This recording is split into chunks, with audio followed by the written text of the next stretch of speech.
how you doing? I know that there's a lot that you've been through, and I tried to call, reach out a hand, but I know there's things you're going through I'll never understand.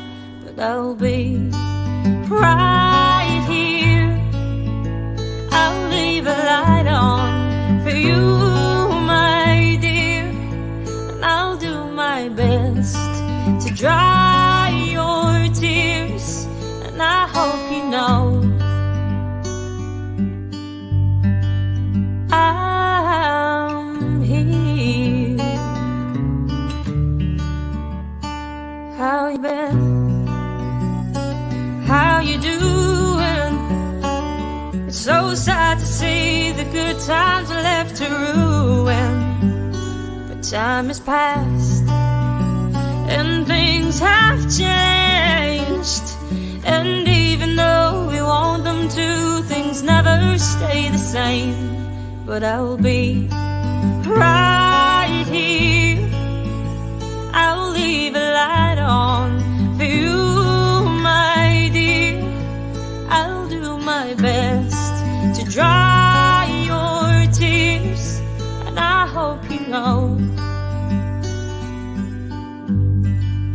I'm here.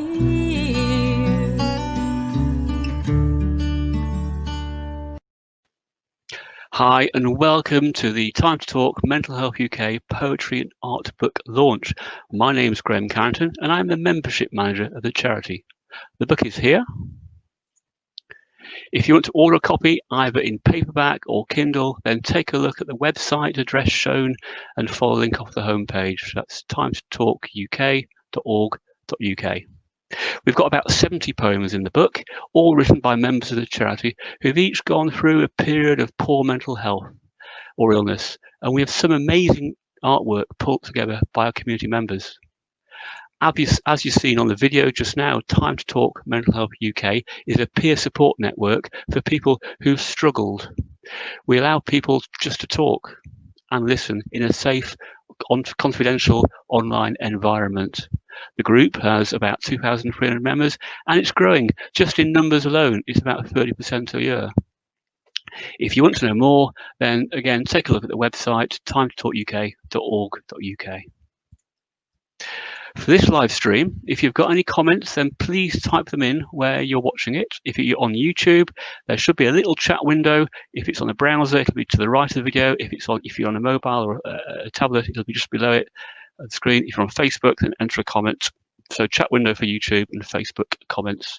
And we'll try and answer any questions at the end if we have time. I'm really excited about this event, and we've got a number of special guests that we'll be introducing soon. We've got a showcase of art that our members have shared. So shared so much art that we couldn't fit them all in the book. And as you might expect from a poetry book launch, we have some poems read by some of the authors, which is great. So let's kick off and let me introduce you to our first special guest. We are so thankful for the Evelyn Trust, who've been able to fund the book and, to be honest, have been giving us the momentum to get this off the ground. I'd like to introduce you to Rebecca Wood from the Evelyn Trust for you all. So hi, Rebecca. Thanks for joining. Firstly, do you want to tell us a bit about yourself and about the Evelyn Trust? Yeah, sure. I mean, it's really lovely to be here. My name's Rebecca Wood, and I'm the Charity Director Designate of the Evelyn Trust. I'm going to be taking over from Bill Pike, who's been doing that role for 10 years. And the Evelyn Trust is an interesting charity. It's a grant-making charity. And we're funded by an endowment from the old Evelyn Hospital, for those who are local and remember the old Evelyn Hospital many years ago. And the Evelyn Trust was set up with the endowment because we wanted to be able to continue to support health across Cambridgeshire. We particularly support both medical research, so a lot from the university, as you'd expect, and health and wellbeing projects. And all across Cambridgeshire, so up to Peterborough, all across the Fen, and in Cambridge itself, obviously, as well. In recent years, we've supported a lot of mental health projects, and I think, increasingly we all recognise the importance of no health without mental health, so not just physical health, and trying to put that on par. We're really delighted that Time to Talk Mental Health UK have approached us. I think, it's a great idea to bring people together in this way, and it's lovely to have been able to help that. That's great. So what sort of community groups does Evelyn Trust fund? You mentioned some mental health charities. Is it wider than that, or is it? Yeah, so one of my old charities, actually, I used to work for Blue Smile. I was their CEO for a number of years, which was supporting children's mental health. We were a counselling charity for children using, again, arts therapy, very, very important part of working with children. It allows them to overcome trauma, and to have a really safe way to talk about their feelings. So it's a great way to do that. And we've also funded work by STARS. Again, I have a link with STARS. So STARS is a children's bereavement charity.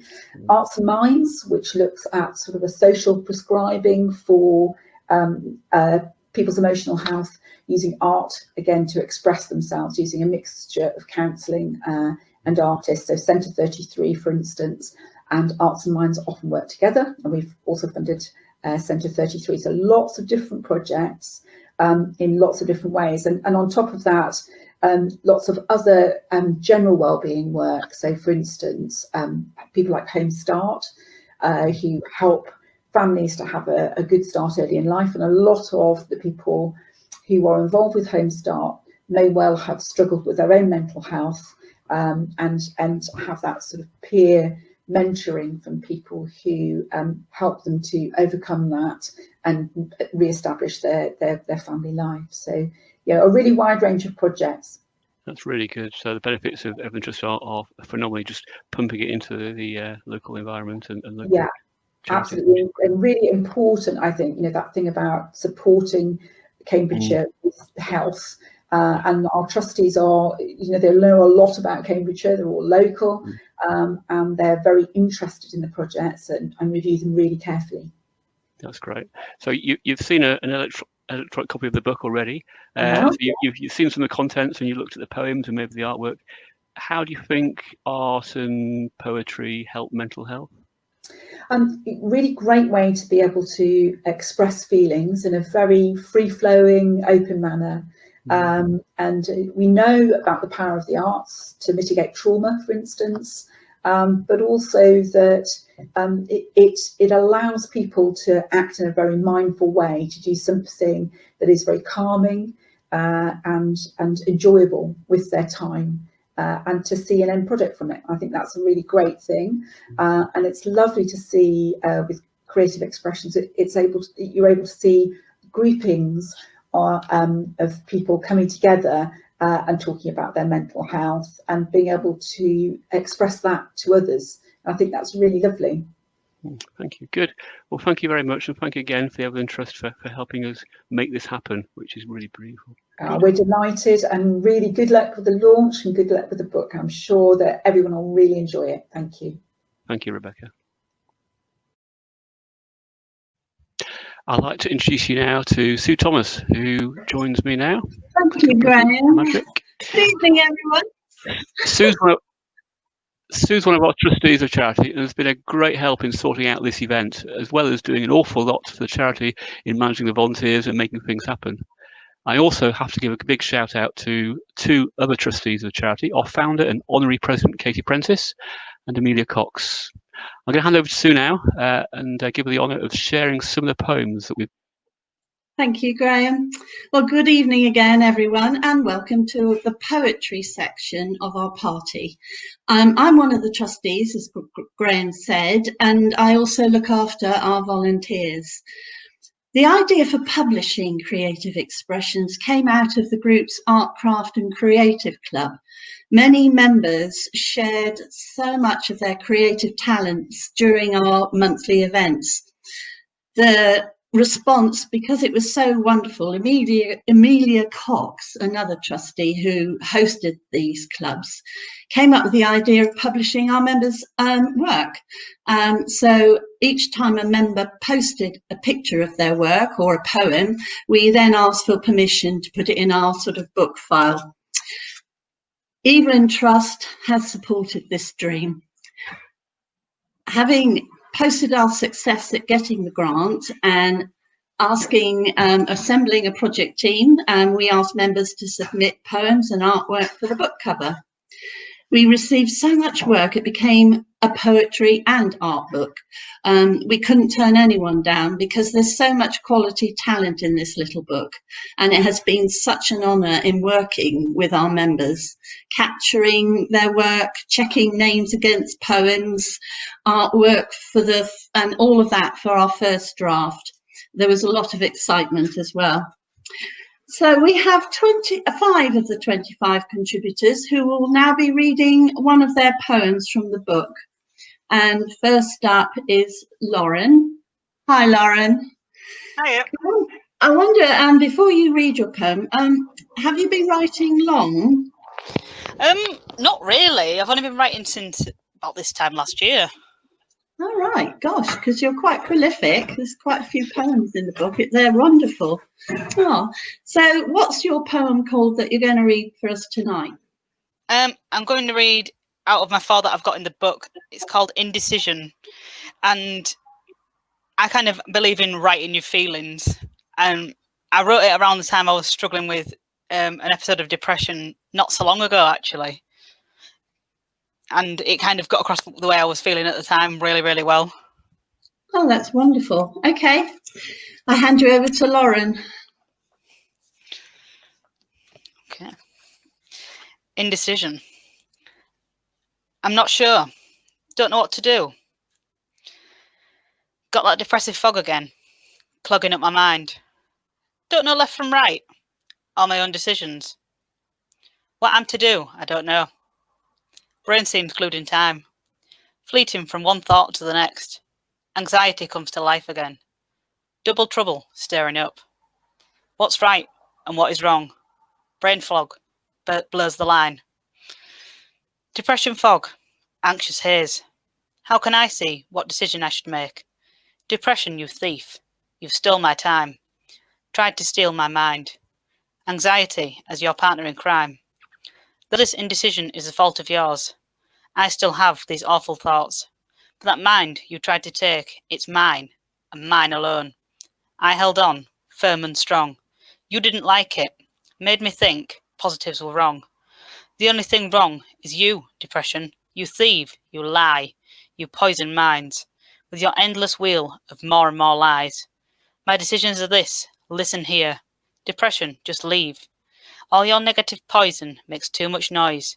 I'll sit surrounded by birds that sing the dawn chorus, knowing that though my mind is battered and I feel constantly shattered, I am winning this fight.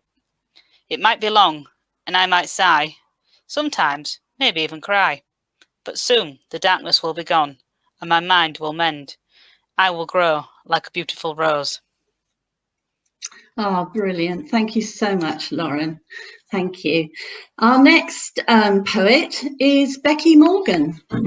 Hello, Becky. Hello. Oh, thank you for reading out one of your poems. Why do you write poems, Becky? I've been writing for quite a long time now, and I just find that getting whatever's in my head onto paper, it's like my own personal therapy session, really. Oh, that's brilliant. No, I think it's a great way to help, have a tool that can help you with it, because I think it's so important. And what's your poem, Becky, that you're going to read for us? My poem's called Help, and I actually wrote this the first night that I got admitted into a mother and baby mental health unit. Okay, thank you. Help. My mind is blank, yet thoughts are rushing. My eyes are closed, yet tears are gushing. My body is numb, I just need sleep, but all I seem to do is weep. The pain is real and physical too. I no longer know what the hell to do. Please, someone help me, show me the way. I don't want to end my life today. Thank you so much. That's very, very, very good. Okay, right, next up is Nia. Hello, Nia, how are you tonight? Oh, hello. Hello. Good. You're sounding a bit like a robot to me, Sue. Okay, sorry about that. I must try. I don't know if Graham can sort out the Dalek voice, but anyhow, if you can hear me, how long have you been writing? Well, that's an interesting story. I don't think we've got a lot of time. I've been writing since I was at school, Wow. both in Welsh and English, and then nothing happened. And I don't know, those of us old enough to remember, if you remember when Princess Diana died, there was that week between her death and her funeral. I think the whole country was in grief, and it was like you'd lost somebody yourself. And on the night of her funeral, we went to a concert and we enjoyed ourselves. And then I couldn't settle. It wasn't right. And then I just took out a piece of paper and I wrote a poem about her, based on another famous poem, and I called it We Stand and Weep. And that actually got published in an anthology Wow. to remember Princess Diana. I got a copy and I donated the copy of my book to my local library, so I hope it's still there. And then as time went on, about 20 years ago, I started having counselling. I couldn't express my feelings to my counsellor, and I said, but I write poems. So it was easier to talk about the poems, which were just feelings, no brain getting in the way. So I started writing poems, and that was about 20 years ago. And I do happy ones, I do sad ones. They're not all mental health, but it makes me feel better. Oh, that's fantastic, and well done getting published. That's fantastic news. Anyhow, what's your poem going to be tonight? My poem is one of the, I think it's, some of my poems go on a bit long. So this is a poem I wrote about depression. Yeah. And I can't remember when I tend to write all my poems on Facebook now, and I keep them in my notes on my iPhone. So if I ever lost that, so I've called it Black Dog. Well done. Okay, thank you. I'll hand you over to Nia. Thank you very much. Black Dog. I have a black dog. He's been around for years. I call him Mad Mutt. He makes me shed tears. He hangs around every night and day. Sometimes I wish Mad Mutt would go away. Now, I love animals, you know that is true, but Mad Mutt, he really makes me feel blue. He fills my life with fear and dread, stops me sleeping, makes me wish I was dead. I used to take him out with a collar and lead, used to refuse to ever feed his insatiable appetite for sadness because I didn't want to be controlled by this black dog. Black dog is my friend. Black dog is my foe. After years and years, I wish he would go away and leave me alone, sit there quietly or chew on a bone. But he's always there, this black dog of mine. If I could just control him, then all would be fine. But for now, all that can be done is to sit here and wait till the black dog has gone. Thank you so much, Nia. That's wonderful. I've been reading your poems and I really, really do think they're absolutely amazing. Thank you. Thank you. Okay, next up, we've got Emily. Are you with me, Emily? I'm with you. Sorry, I'm having a few problems. No, don't worry. Are you okay? Yeah. Sorted. Technology. Yeah. Okay. Emily, when you write, is it sort of, do you plan to write something or does it just sort of pop in your head? Is it spontaneous? Yeah, it is pretty spontaneous. I often sort of in therapy, I describe my head like a washing machine. So it often is like my head's just full of thoughts and it's trying to like I just try and break down whatever the thought is and try and like process it into little bits, and then it all just kind of comes together, if that makes sense. Yeah, no, I've read your poems, and they're really very good. So and I think, haven't you, do you publish a blog or something? Because I've noticed that you have another Facebook page with it on. Yeah.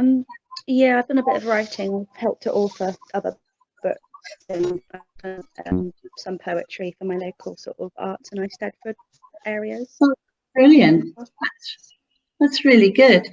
So what's your poem called, Emily, that you're going to read for us? It's called It's Just Me, and that's really about just, you know, there's always been a stigma with mental health that people think you're someone else, and actually you still are the person you are. You're just, I guess, faced with something, and you're trying to just show people you're still you, and that there's nothing wrong with you. It's an illness and it's nothing to be ashamed of. Absolutely. Okay, I'll hand over to you now, Emily. Thank you. It's just me, fighting my demons, facing my fears, something I'm ready to finally forever beat after many years.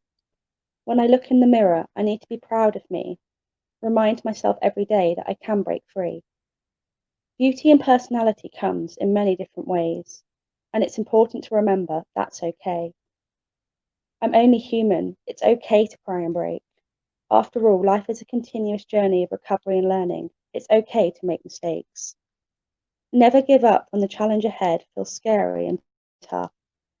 Just like the waves in the sea, when unpredictably at times it can be rough. Surround yourself with the people that love and care. Remind yourself that no matter what, they'll always be there. Never give up, never lose hope. I promise there will always be a way to cope. When anorexia, depression, anxiety, self-harm or flashbacks, and thoughts of suicide try and take over me, remember, I am Emily, and I can break free. Every day is a new day to give this battle another go. If I stay in the same place, then I'll never know. It's been 12 years of fighting this continuous hell, and I finally more than ever want to be well. I am Emily, and I will break free. I am not going to let my masks, fears, challenges, and hurdles stop me. It's time for me to be my own best friend. The road ahead will be bumpy, scary, and hard, but I won't stop till I reach the very end. The darkness will soon be overtaken by the sky, so beautiful and bright, which will every day remind me I will not give up this fight. It will be worth all these tears and fears, because the future ahead is going to be healthy, happy, and positive years. You are loved and wanted in this earthen place. Be proud of who you are and show your beautiful face, because you will one day win this running race. So don't give up when you wobble on your feet, because this is a battle I am going to beat. Remember the charities, the helplines, your treatment teams, family and friends, who will be right with you holding your hand to the very end. Remind yourself that 3 years out of inpatient is an achievement in itself, that you deserve to be well and have healthy physical and mental health. So stand tall, Emily, don't give up this fight. I promise through the hardest, distressing and exhausting of days, you will come out stronger and it will all be okay. You can beat this and break free and go on to whatever you want to be. The world is your oyster. Go and grab it with both hands, because you will reach your beautiful destination when you finally land. Oh, that's wonderful, Emily. Really, really wonderful. Thank you so much. You can go and relax now. Okay. Next up is Katie Holloway. How are you, Katie? All right? Yeah, I'm all right, thank you. Good, good. So how does writing help you? Have you got any advice? Advice? Probably not. I think I just feel like myself when I'm writing. When I was 2 in a baby book, my mum wrote down, what's Katie going to be when she grows up? She's a writer because she's always telling stories. So wonderful. So I studied creative writing at uni, and then I think over the last few years, probably especially since I had kids, I just haven't had time to do it. But then I think lockdown happened, and I was, It's been a Yeah. hard time for everybody, and I just kind of picked up my pen again creatively, and I found it quite refreshing to feel like myself again, I think. Well, that's brilliant. No, that's absolutely brilliant. I think lockdown has sort of, you know, we've all tried to find ourselves a bit in different ways other than just being working and all that. Yeah, that's really good. Thank you. And what's your poem called? It's called Breaking Through. Okay. Breaking through. Darkness tries to eat me up until I'm hollow, raw and numb. It chews my insides, bites each nerve, so the hurting strikes me dumb. But foolish darkness, it does not know the one who lives in me. He heals the broken, makes leap the lame, and sets the prisoners free. There is no bondage here for me, though the pain I feel is real. It cannot last, it has no hold, for to his wounds I appeal. He broke the dark on that dark day, when it looked like night had won. He severed the grip that death bore down, and up he rose the sun. So though the clouds come pressing down, and darkness does come near, I wait it out, and look above, to the one who dries each tear. His face is bright, blocks out the night, for he has won the fight. Thank you so much, Katie. That's wonderful. Okay, so next up we have our final poem, which has actually been written by Clara Moore. And unfortunately, she's not able to join us in person, but she has given me permission to read her poem, so I hope I do it justice. You Can Heal by Clara Moore. So many suffering souls silently fighting their battles. They cry themselves to sleep at night, then wake up like nothing else matters. They hide behind their smiles, trying to protect the people they love. Their sadness and pain so great, they don't wish to burden anyone. They are so desperately unhappy, but they can laugh and fool us all.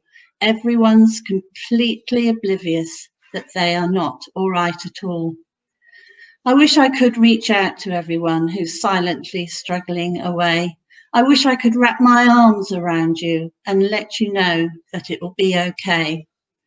No matter how sad or alone you are, no matter how trapped you feel, nothing is worth ending your life over.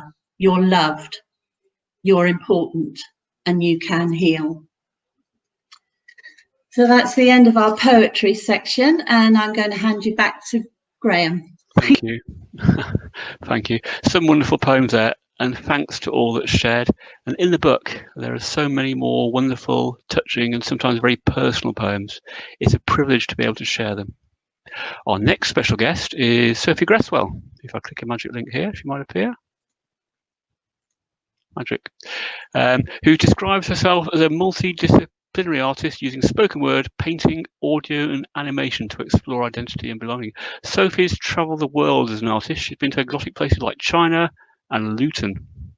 Amongst her many activities include writing, animating and starring in a short film exposing mixed heritage called Where Are You From? It was shown on BBC earlier this year and it's still available on iPlayer. So thank you for joining, Sophie. I'll hand over to yourself for your first slide when I click the right button.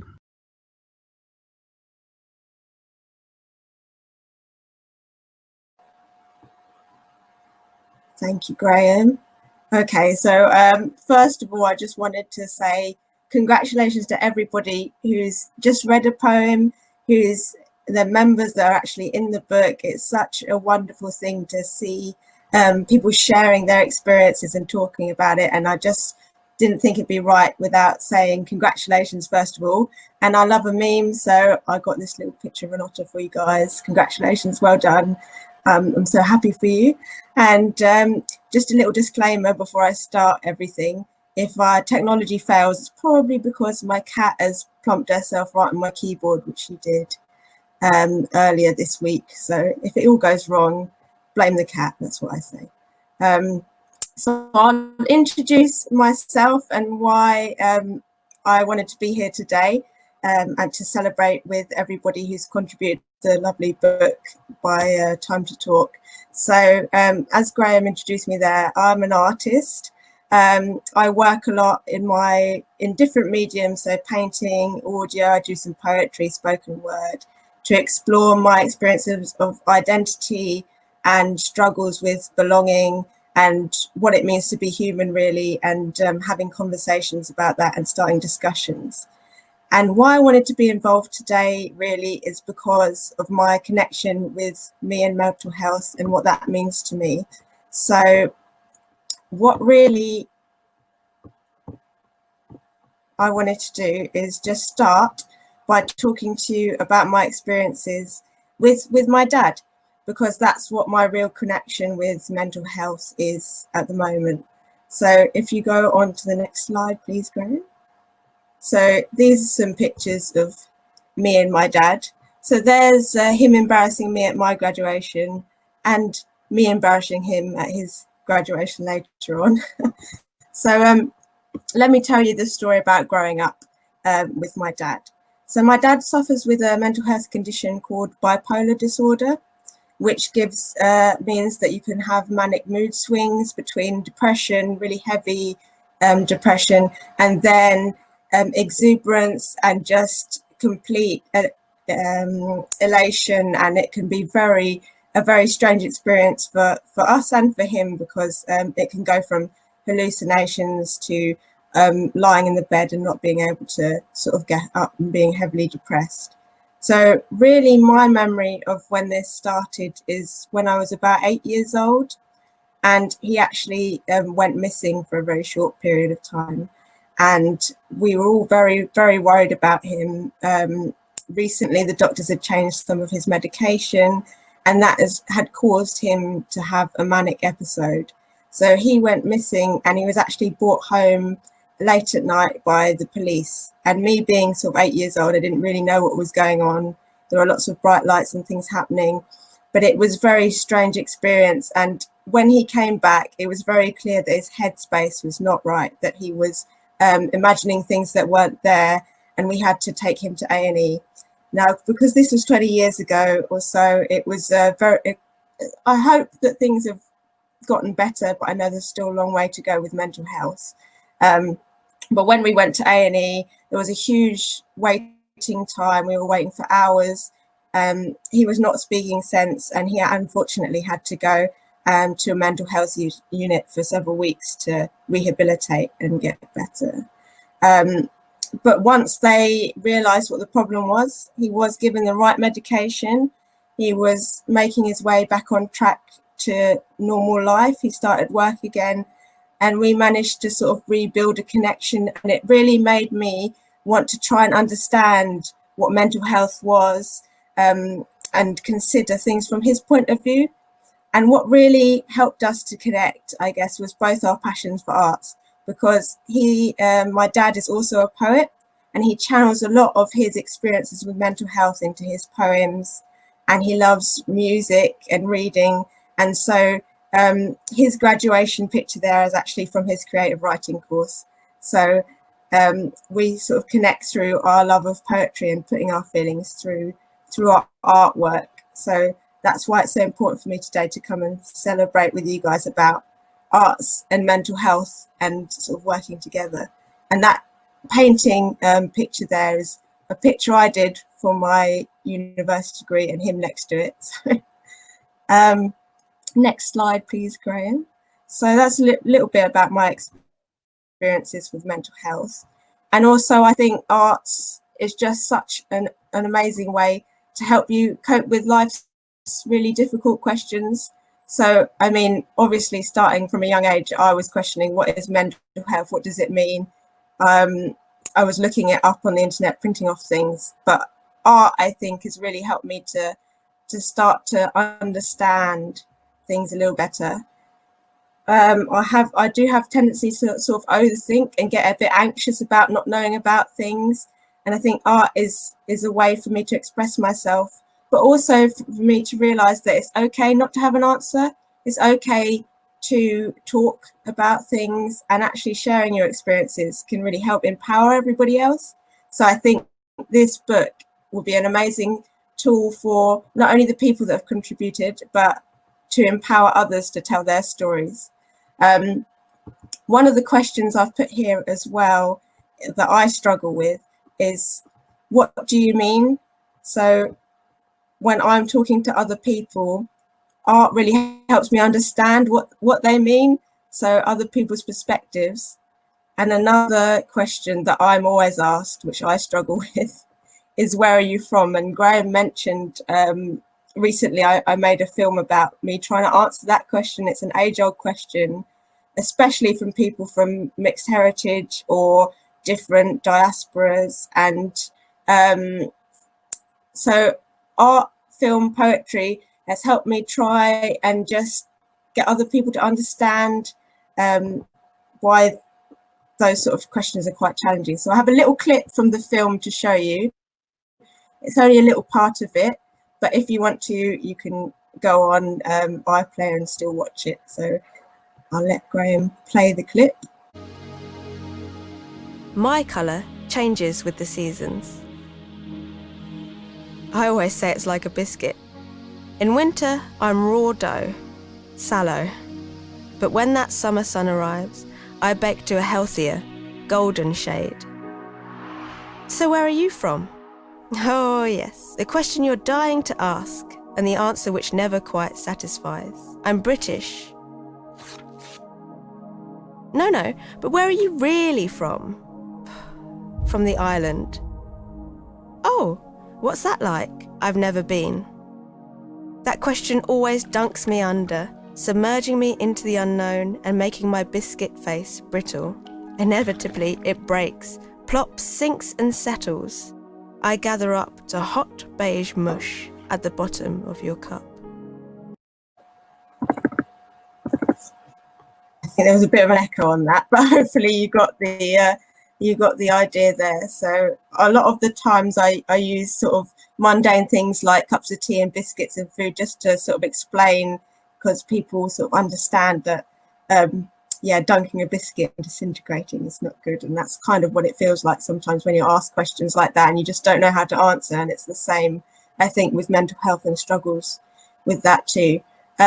This slide is just a few pictures of some of my artwork that I do. So I incorporate sometimes poems with paintings, words and artwork to sort of explore how I feel. And there's another one there of my dad and sort of how I've seen him over the years, sort of through his mental health and things. And it's a kind of smoky, atmospheric picture, but that's kind of how he is. He's very intense, but also very inspirational. So that's kind of what that's about. So yeah, I'll have my things up at the end of the slides, and feel free to contact me and have a look if you want to know more about my work. I'm always happy to chat. So I think the next slide, I'm going to read you some poems. So I've got a couple here that I'll read to you. They're both inspired by sort of family and my personal experiences. The first one is called False Teeth.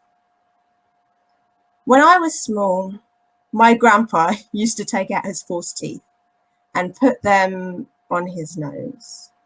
It always used to make me smile. Last night, I dreamt that all my teeth fell out. Root nerves hidden beneath the gum line had rotten away with decades of sweet white lies. When I woke, I thought of his false teeth, and I was relieved I could still smile.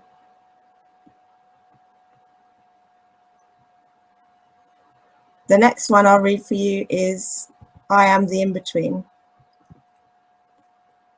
I am the in-between. I live within many worlds.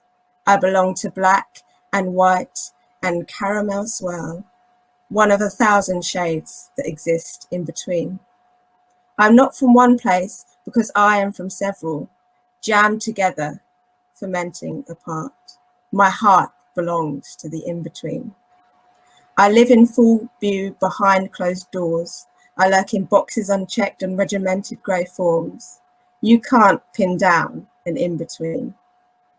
Madness runs in the family. It's passed down through the genes. It rips at our fabric and stains us unclean. But I can cope with it each day because you sew up the seams. Our love folds over the in-between. And what of unmentionable areas, those dangling fruits? If it's not pink or blue blossom, but the colour purple shoots. Who am I if not one or the other? What sex, what ability, what sanity, what colour? No answers lie between my thighs, or in my skin or down my spine. No box is ticked, no question fits. So what defines a human being when humanity lies in the in-between? There you go. So there's a couple of my poems there. And I've got a couple of clips from a new project I'm working on for you. So a bit of an exclusive. I'm working on some spoken word and music about a recent experience I've had actually in hospital. So actually on the day my dad graduated, in the pictures you just saw, I was diagnosed with a spinal tumour, and I've had a few operations since then. So this project called Recovery is going to explore sort of NHS, mental health, hospital, chronic illness, healing, and I hope ultimately it will show you the humanity in the figures behind all these sort of NHS statistics, I guess.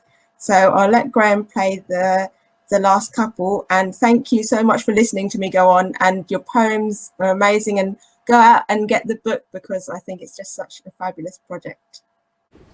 They wake me from my lumber slumber and swaddle me like a babe, pig in blanket, mummify me and take me away, sausage roll. They leave. I can't move. Caught in headlights, I'm sent head first into the dark. Tunnel vision. The curved wall bears down on top of me. Swine. Close your eyes and think of England. Are you okay? We'll begin the scan now. The voices start. Late, late, late, wait, wait. Do what, do what, do what, that, dad, dad, ham, ham. Red alert. They bring me round and save my bacon. We're about halfway through now. We're just going to give an injection and then we'll carry on. You're doing really well. The voices stop. The needle is in. Pork scratching. The coldness carries up my veins, round my brain and down again.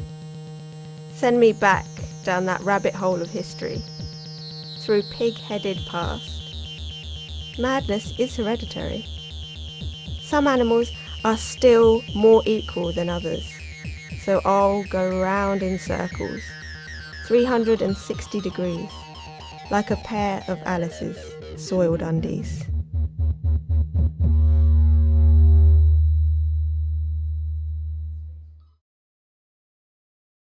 This takes me back to before.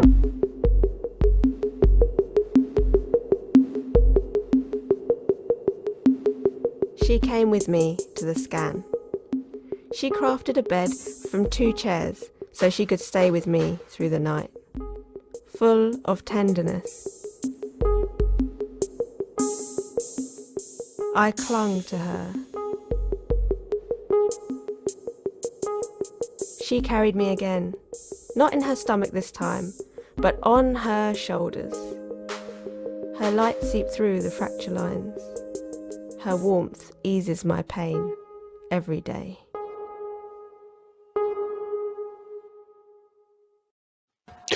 Brilliant. Thanks, Sophie. And on there you can see is the contact information.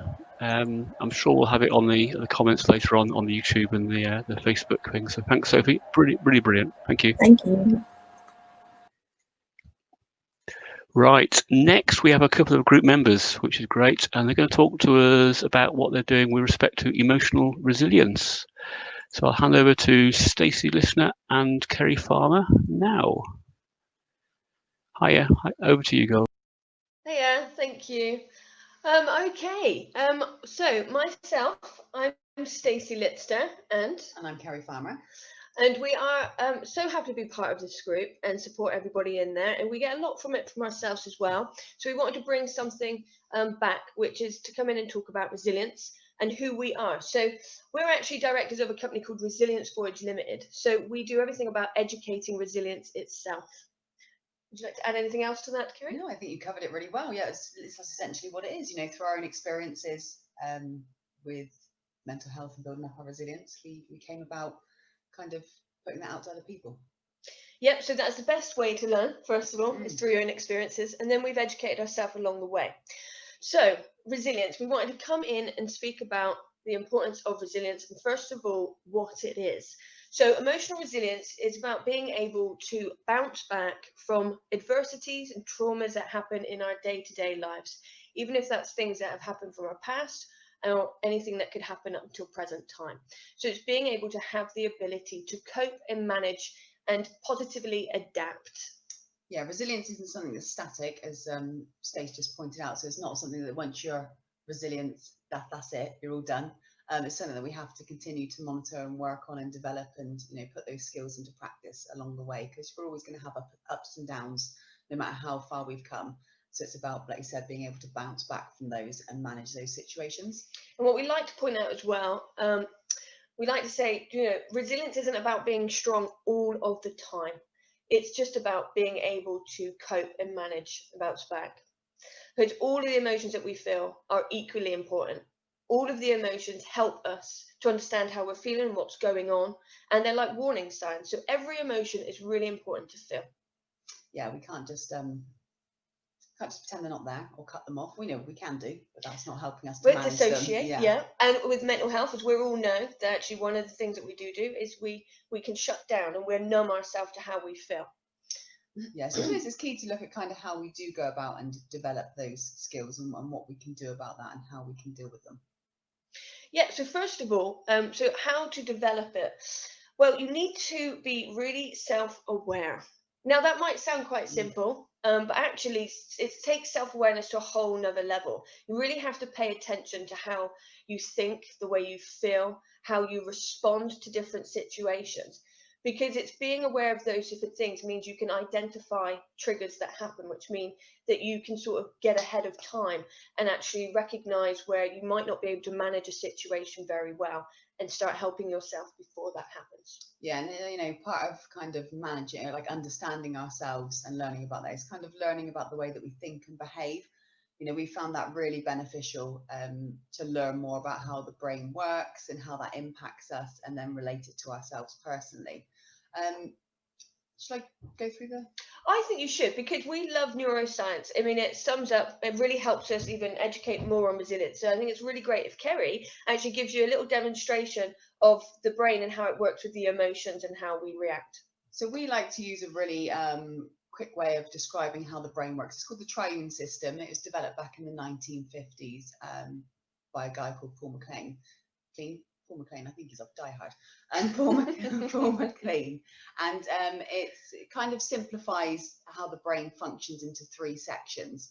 Now, we know as time's gone on and research has developed that actually it's not quite that simple. There's lots of pathways and lots of other areas to the brain, but it's still a really great way of understand how it works. So there's 3 different sections to the brain. You have your reptilian brain, and this is your basic functions for survival. So like the need to eat, the need to drink, and the need to breathe. So, if you ever hold your breath, eventually you'll be forced to breathe. And that'll be your reptilian brain in action. Then we have our limbic brain. So this is our emotional part of our brain. And as the name suggests, it's responsible for all our emotional bits and is related to fight and flight and kind of the memories associated with that and triggers and that sort of thing. The emotions that we attach to a situation all come from the limbic area. And then we have our rational brain. And again, as the name suggests, this helps us to rationalize things. It's a really dominant area of our brain and is responsible for kind of language, imagination, creativity, and endless learning ability as well. So all these 3 parts, as I said, they were first seen as being quite separate, but we now know that they actually work all together in a very complex way. This is kind of a brief touching on how our brain works. And what we also like to talk about is how, as we're focusing on emotional resilience, kind of how emotions can affect us.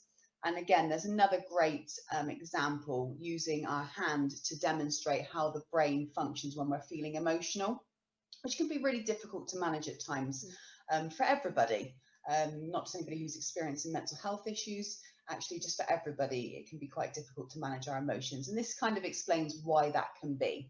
So I'm going to use my hand to get it in the right place. So this bit, let's say this is our reptilian brain. This is our emotional brain. And then this is our rational brain over the top of it. So when we're dealing with a situation, what we can find is that, let's say, we're having a discussion with somebody and it's getting a bit heated. We can be quite rational in the beginning because our rational brain is online, but that can start wavering the more annoyed that we get, or the more agitated that we get with the situation, or don't like what somebody's saying. So this starts waving, and eventually it will do something which the guy that developed this, Dan Segal, calls flipping your lid. Call it various different other things. Lots of names for that. He calls it flipping his lid. And so what this now means is that you're now functioning from the emotional part of your brain, which means our rational brain's offline. So I don't know if you've ever been telling somebody about a situation and you're really upset about it and you're trying to explain to them and they're trying to tell you how you can deal with it, what you should have done, what you could do. And at that point, we're coming from the emotional part of our brain. So I don't know about you, but it can be really annoying and irritating when someone's trying to tell you how to solve it when you're feeling emotional. And that is because our rational brain is offline. So until we soothe these emotions, that then helps, which sometimes we can self-soothe, sometimes we need other people to help us to soothe. And then at that point, when we do, it brings our rational brain back online. And that's when we might be more open to listening to the suggestions of how we can deal with it. So until that brain comes back in play, it can be really difficult. So as I said, this is a very quick scratching the surface, but there's lots of other resources out there that can help with understanding how the brain works and kind of that neuroscience part of it. Thanks, Kerry. I love going through that because it really helps give you a visual. Doing this gives you a visual understanding of what's happening up here that we can't see but only feel and think about and try and comprehend what is going on, because it's such a complex place. But it's really important to find a way to break that information down and make it understandable for your everyday kind of person. So I love that theory and that concept. Yeah, and kind of once we know more about kind of the way that the brain works and how we think and how we behave, like you said, understanding ourselves more, that can really benefit us into kind of learning personally about ourselves and learning to manage and build that resilience. Yeah, and that's this is where the rational brain is such a big part of developing resilience, because we need to be able to problem solve, and it only comes from when we are rational that we can really do that at its best. So when we are feeling really emotional, that's why being self-aware is so important, to identify that, because then when you want to actually put something in action to help yourself move forward and have strategies and coping mechanisms in place, healthy ones, then you need to be able to be in a position where you are able to problem solve and do that solution. Therefore, you need to be able to be aware of when you're emotional and when you need that rational brain to engage. As we said, there's many things that can kind of make that go up and down and up and down. Even if we're finding that we're dealing with our emotions and dealing with situations quite well, it only takes stress at work. It could be it could be from previous trauma, it could be from friendship difficulties, whatever it might be. There's lots of everyday situations that are going to impact the way that we feel and the way that we behave. Yeah, there is an endless list, and it can, if you're quite a sensitive person, I'm very sensitive. I'm borderline personality disorder, so I'm extremely sensitive. So I feel things and I react to things quite easily compared to, say, Kerry, who might be a bit more switched off or calm about it. So everybody has different sensitivity levels, but it's just about being aware of those things. Don't always have to be big. It can be the small things as well, can't it? Definitely. So we're going to look at a bit about kind of how we can maintain that then, and some things that have really benefited ourselves. And as we said, it's not everything is for everyone, but these are kind of things that have really worked for us. So you might get some ideas there, or things you might want to try. Yeah, so we've covered on being self-aware, but we wanted to highlight the triggers. So now again, to maintain it, you need to be aware of what makes you tick, basically. What are your triggers, be it really small and really large. Now, we always think this is quite a complex stage to be in, and actually there's a lot of work that goes into working towards being a resilient person, and then maintaining it comes from a place of where you are comfortable and feel safe enough inside your own mind and your environment to be able to dig that little bit deeper to figure out where those triggers come from. Because sometimes on the surface, what we think it might be, actually, there, if you uncover it, there's probably a deeper rooted source of a problem there, that you'd be able to catch that trigger a lot sooner, which would save yourself going into a place where you start struggling emotionally. Yeah, and I think it's about paying attention to, you know, see the emotions as kind of warning signs.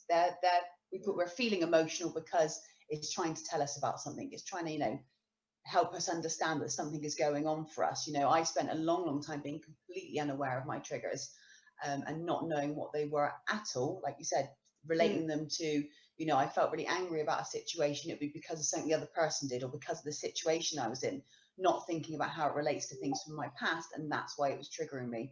And until I realized that, I couldn't learn to manage it because I didn't know what it was. So it is quite important to kind of look at where these triggers come from and how they affect us. And there's lots of signs that we can use, as I said, emotions or feelings, or, you know, how we experience it in our bodies to help us.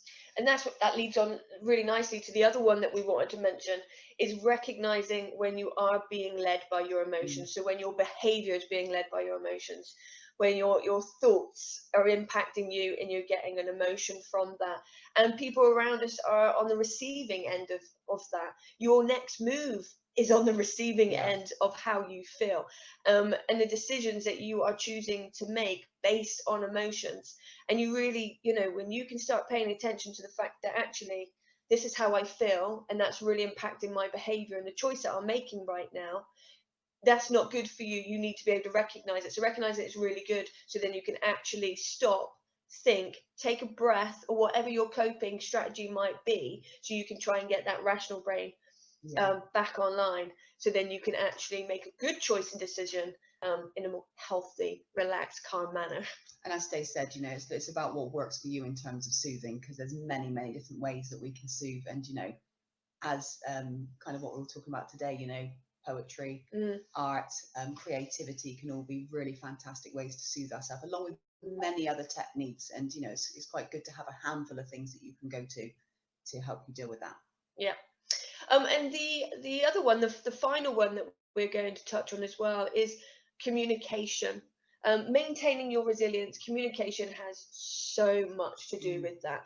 And that's not just, we're not just talking about communicate with people around you, but communicate with yourself. You know, have a chat with yourself. We joke a lot and say most of the time my best conversations are with myself. Nobody gets me like I get me. And I will never be as brutally honest with anybody as I will be with myself. So pay attention to the communication that you're having with you, but make sure that communication is healthy and helpful as well. And I'll let you chat about the communicating with others. Yeah, I think it's really important, as Stacey said, you know, it's not just about the conversations we have with ourselves, it's also the conversations we have with others. It's really important that we talk, and that's what kind of groups like this are really fantastic for as well. You know, sometimes we don't always have supportive people in our lives, and these groups can be really beneficial to actually have those conversations with others about how we think and how we feel, because when we put it out there and when we say it, that can help us kind of digest that information and deal with it and look at it in a better way. So, you know, even just telling somebody makes us feel a lot better in the long run anyway. But yeah, I think that communication is really key. Yeah, let's not forget, we are social creatures.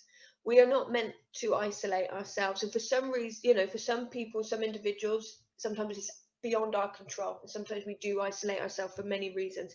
But we feel a lot better in ourselves when we do what we are naturally meant to do, which is to connect with things and other people. And communication is a wonderful thing to be able to do that and make those connections, as Kerry mentioned, especially within groups like this.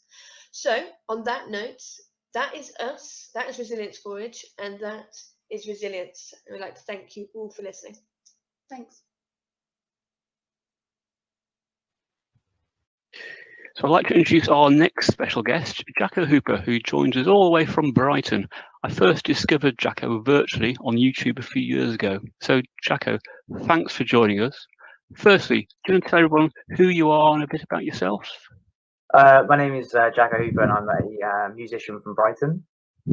I also run a music venue in Brighton and book shows sort of around the south coast, and yeah, both performing myself and booking acts. And yeah, I've been performing in well, everywhere really, but around the UK and Europe since about 2014 or so.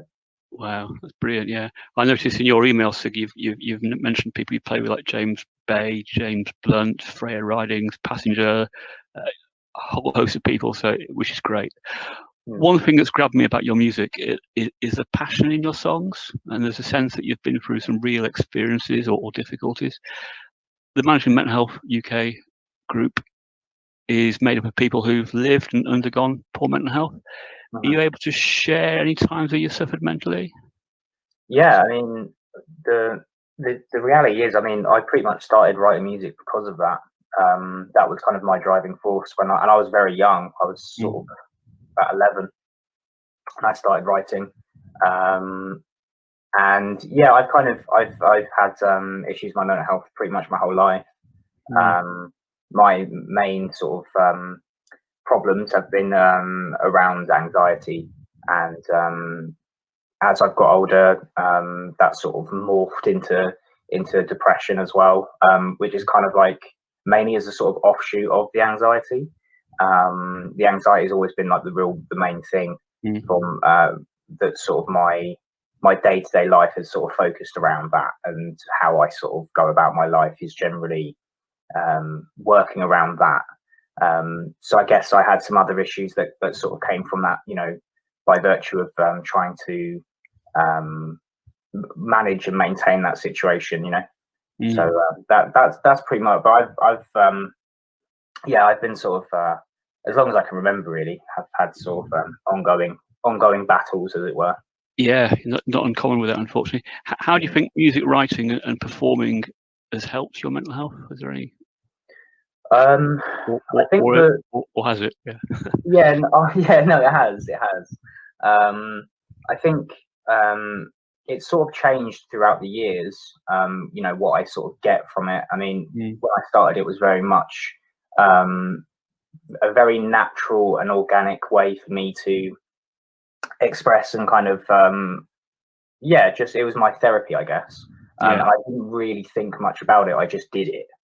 It was just sort of what I went to do in those times when I was younger. And I think performing generally gave me, in my teen years in particular, when things were really rough, it was sort of like an opportunity for me to sort of be this really sort of confident, almost, you know, I liked being on stage. I liked the power I felt from that. Yeah. I didn't really have that in my life. So I sort of went on stage and sort of become Jacko Hooper instead of, you know, Jack the little anxious boy. So it was sort of that's really good. Yeah, it was sort of it was great for that. And then then it obviously changed my life because it sort of became my life. But which is a good thing. Yeah. Impacted by COVID quite significantly, of course, at the moment, but hopefully that will pass. That will pass. Oh God, I hope so. Yeah, too right.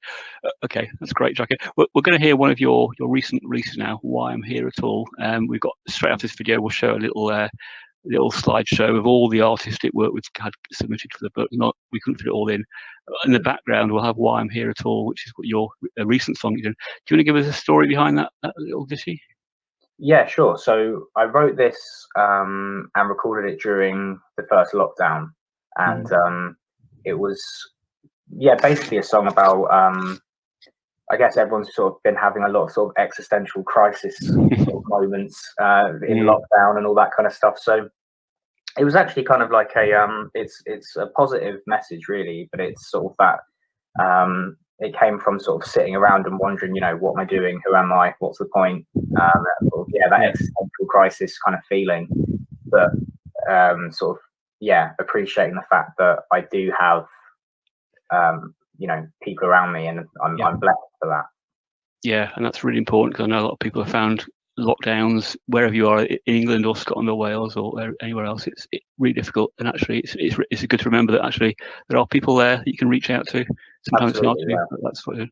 Great. Thank you, Jacko. I'll let you get back to your day now, and we'll just play the little song now in the slides. Thank you. No worries.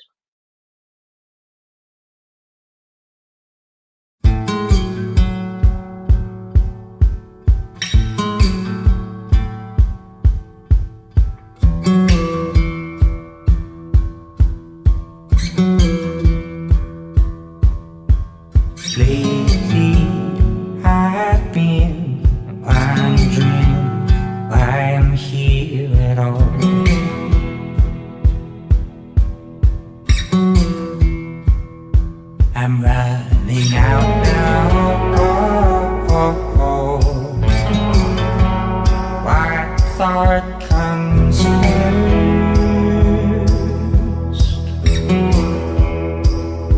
I'm running out now. The same old thoughts to curb our nerves.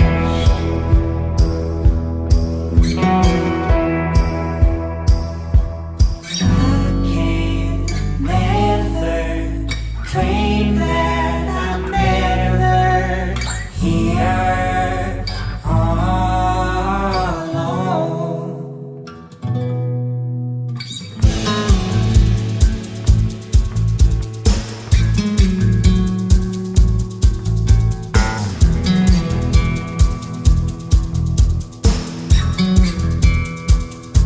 I'm running out now.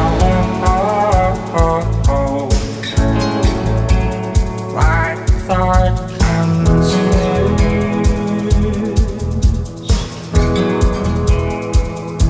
I'm running out now. The same old thoughts to curb our nerves.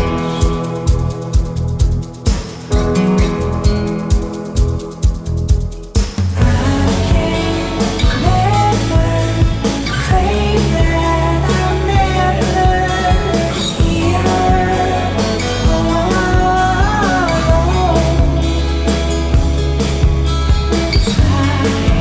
can never claim that I'm never here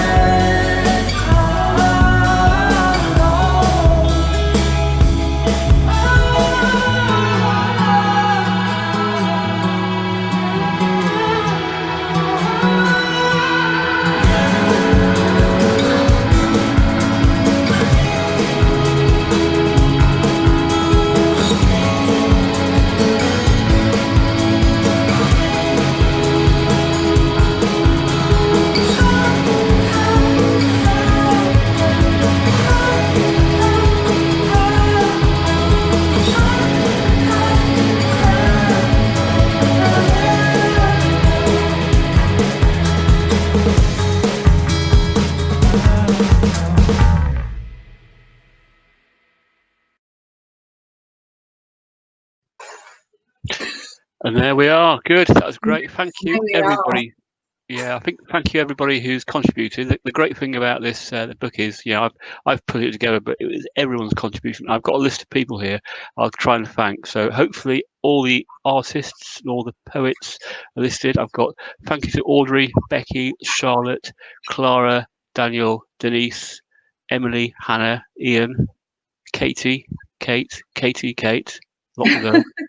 Laura, Lauren, Leslie, Louise, Lupin, Mandy, Naya, Olivia, Ramona, Ria, Rosa, Sue, Tina, and Tracy. I got the whole list. Oh, well done. See, I remembered it helpful in front of me. I won't say that, but I think that's all we've got. So thank you, everybody. We have got loads of comments coming in on the old socials. If I just, I'll be able to share some of them. They're very. Let me start right at the beginning. I have been dipping in and out and looking at them, but I was worried we might get echo of the live programs going.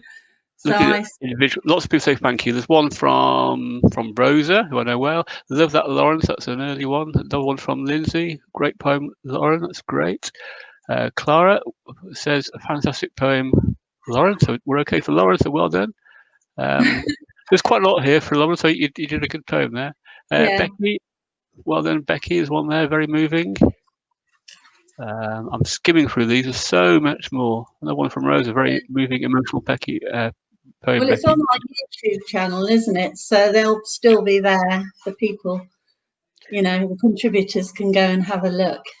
Yeah, there's one here. I can really relate to this one. Never give up, Emily. Emily, you are amazing. And that's the great thing is, you know, we're all going through tough times quite often, but actually just keep pressing on, and you will get there. Another good poem. Laura says another good poem. I can't remember which one that was. Katie's poem, I think. Katie, very true, Katie, and very beautiful. So that's good. Clara's poem was very moving. So Leslie, so thank you, Sue, for writing that. Oh, message from our honorary president, Katie. Thank you, Katie. Wow, wonderful, powerful journey. Thank you, Katie. Thanks for doing all right. Oh, Celia, well, everyone, and huge thanks to Sue and Graham, or Graham, whoever he is, and all the people working on this. Yeah, absolutely. It was a massive team effort, and like I say, we've got nearly 2,500 people in the team. We're all very supportive, which is great. One comment here, Rachel, great way to explain emotions. Not sure where that was in the thing. We'll have a look at that later. A lot of people saying, Sophie, you're very inspirational. I love your art. So well done, Sophie. There's quite a few here. Congratulations to everyone. Oh, well done, Sophie. You're so cool. Well, there we go. Sophie, oh, there's somebody going past Sue's back. Sorry about that. Any food? We're getting hungry. So gifted, Sophie. What brilliant. Yeah, Jason Kerry. Thank you, Jason Kerry. Great post. There's lots here. Rosa, I think Rosa, you've got the most number of comments here. So thank you, Rosa. Bless you. Thank you for your poems that you contributed as well. Jackie's music is really good. We will hear now. Oh, that's good. Yeah. So sorry. Yeah, that was me. Yeah. Coming up next. Check out Making Songs. Yeah, check out Jacko's music because I mean I play the guitar. In fact, there's a guitar behind me somewhere. You probably can't see it, but I can play his tunes, but I can't get his voice. His voice is extremely I was getting worried then. Oh, no, Rose as well. Oh, no. What a Graham do a brilliant work, brilliant book. Love the art and photography in the book. Thank you, and inspiration looking involved. Yeah, I think that's it. We could go on forever. There's lots of comments there, but we won't because we're here. Thank you so much, everyone, for watching us and commenting. Yeah, no, it's been excellent. Thank you. And there we go. The book is available now. This is a copy of the real book. I've actually got a copy at last, which is nice. I've got a draft copy. If you want to order one, links are offered in social media. I'm hoping I'll put a link in the comments in both YouTube and Facebook that where to buy a book from. If you're able to support the charity at all, we're very strapped for cash, hence the reason, one of the reasons for the book. Financially, it's very well received, but also if you've got any time, we are looking out for moderators.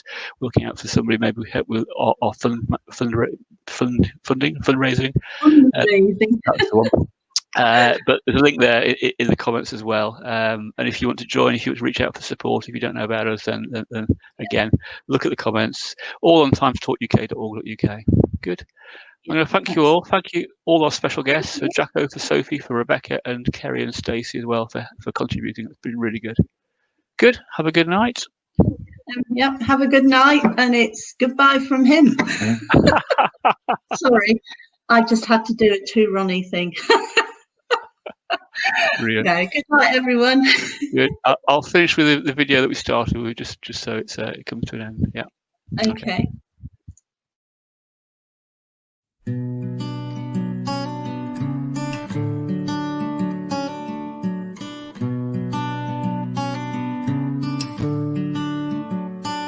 How you been?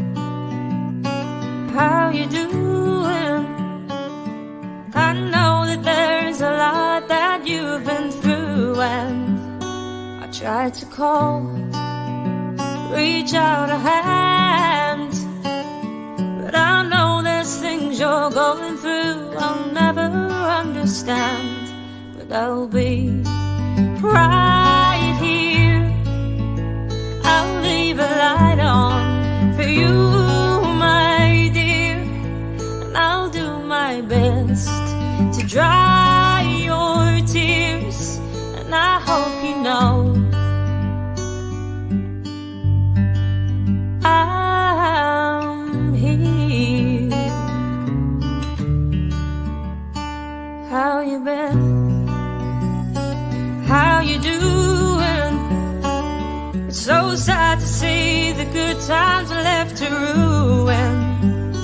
Time has passed and things have changed, and even though we want them to, things never stay the same. But I'll be proud